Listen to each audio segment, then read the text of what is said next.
So you're moving to Warrensburg and you have no idea what the neighborhoods look like or the subdivisions. I can help you with that. Stay tuned. Eva Clark here with Next Door Agents. Thank you for watching my videos. Make sure you like and subscribe down below because I make a new video every single week all about Warrensburg and Whiteman and Nub Noster. So check it out if you're interested. Also, my contact info is down below. I love getting calls from people who are moving to Warrensburg or PCSing to Whiteman. I get calls all the time and texts, and it kind of just warms the cackles of my heart. So if you need any help, give me a call. Today, I'm gonna take y'all on a little driving tour of the different subdivisions in the southeastern portion of Warrensburg, Missouri. So I split up Warrensburg into 4 different sections, southwest, southeast, northwest, northeast, and I'm doing little driving tours of all the little subdivisions I can find in the area to kind of give my viewers a look into what Warrensburg looks like, because honestly, you just can't find it anywhere online, and these things are important, especially if you're moving here and buying a house sight unseen. So we're just gonna get started, and these are all in no particular order. They're all great, and they're all maybe not so great. They all have their pros and cons. So I'm just gonna start talking about them. We're just gonna start this tour off with a bang. We're gonna start out with the Charleston Court subdivision. This is a really nice subdivision. I started driving through it and I was like, woo, Nelly, it was nice. The houses cost between $400,000 and $850,000. So a little pricey. That's a little on the pricey end. Hope you got a big wallet if you want to live in this subdivision.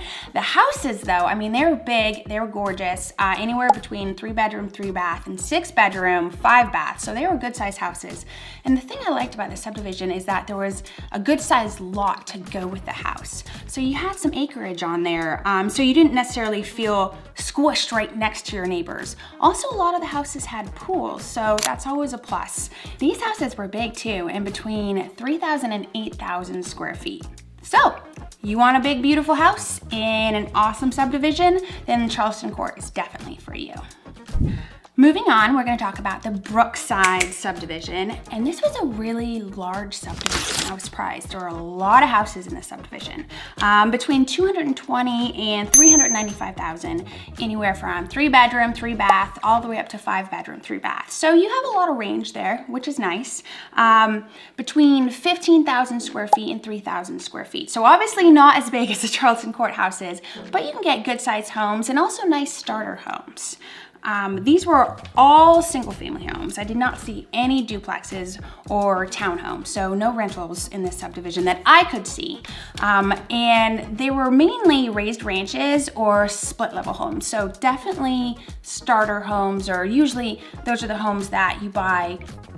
I saw lots of raised ranches and lots of split-level homes. So for the most part, these would be starter homes. Great subdivision though, I liked it. Moving on, we are going to talk about Savannah Commons. Now, Savannah Commons, the price range of these homes between $180,000 and $250,000. So less expensive than the last two that we talked about. And these are all around 1,800 square feet, 3-bedroom, 3-bath. So also smaller, a little more modest. The majority of the homes in this neighborhood though were actually rentals. They were duplexes or they were townhomes. There were a few single family homes, but it looked like these were a lot more rentals than other subdivisions. A nice bonus to this area is that Savannah Commons has a community pool. So that's kind of nice. So if you're only gonna be here for, a couple years and you just don't wanna buy a home, you could rent in this subdivision and you have easy access to a pool if you don't wanna go to the community center. So, and these were all new builds too. So not a lot of maintenance involved in living here. The next subdivision on our list, number 4, is the Lake Ridge subdivision. And as the name suggests, there is a lake in the subdivision and there are quite a few lake view homes, which is always nice. Lake views are always nice. I like watching the little duckies go across the lake in the morning because I'm an early riser. So I have a lake in a subdivision that I live in and I like drinking my coffee looking at it. It feels Wonderful. Anyway, I digress. So this subdivision is right next to Savannah Commons, and it's another larger subdivision, which was nice. A lot of different options. Between $240,000 and $450,000 for the homes in the subdivision, and anywhere from 1,500 to 3,800 square feet, anywhere from 3-bedroom, 2-bath to 5-bedroom, 3-bath. So there's a lot of different types of homes you can get here at different price ranges. The next subdivision I'm going to talk about is number 5, and it's Hilltop Drive. So driving into the subdivision, it kind of looked run down. So I was hoping it would get better as I went in. This was a mixture of single family homes and rental homes. So you kind of got both. And I don't think there's an HOA in this subdivision. I haven't been able to find out yet. But if there is one, it's definitely not being enforced because there were quite a few outlandish colors on some of the homes. And there was a couple homes that had a lot of garbage and a lot of hoarder type things in the front yard. So it kind of brought down the whole feel of the entire subdivision, even though there were some really cute houses in here as well. A lot of people like to hate on HOAs, but it definitely keeps the property values of your home intact, and I appreciate that personally. Now the prices of these homes definitely reflected that. These were between $100,000 and $200,000, but more leaning towards the $100,000 amount. And they were between 1,000 square feet up to 1,800 square feet, and anywhere from 2-bedroom, 1-bath up to 3-bedroom, 2-bath. So still, there were some very cute homes in this neighborhood. There were just also many that just needed some work, needed some help. Next, I'm going to talk about Green Acres. I loved this subdivision. It actually reminded me of Spring Ridge. It was gorgeous. There was lots of mature trees. The houses had really big lots, big yards. It felt very open. It felt like a park. There were lots of like small little hills with streams and little ponds. I really like Green Acres. I was a big fan. The prices of these are between $200,000 and $300,000. So actually not that pricey, less expensive than Spring Ridge. And the houses run from 1,500 square feet up to 3,000 square feet, anywhere from 3-bedroom, 2-bath up to 4-bedroom, 3-bath. So there's a lot of space in between there of different types of houses and different ages of houses as well. More older builds between 1970s, 1980s, 1990s. So there was just a big stretch of different types of houses here, but I really loved the feel of this subdivision. Moving on to number 7, Hickory Hills Lake. Now this was a really interesting subdivision because you had a lake, Hickory Hills Lake, hence the name of the subdivision. And you had lakeview houses up towards the front of the subdivision that were just gorgeous. They were really nice looking homes. All the homes in the subdivision were between $120,000 and $300,000, and the ones around the lake were obviously in the $300,000 range.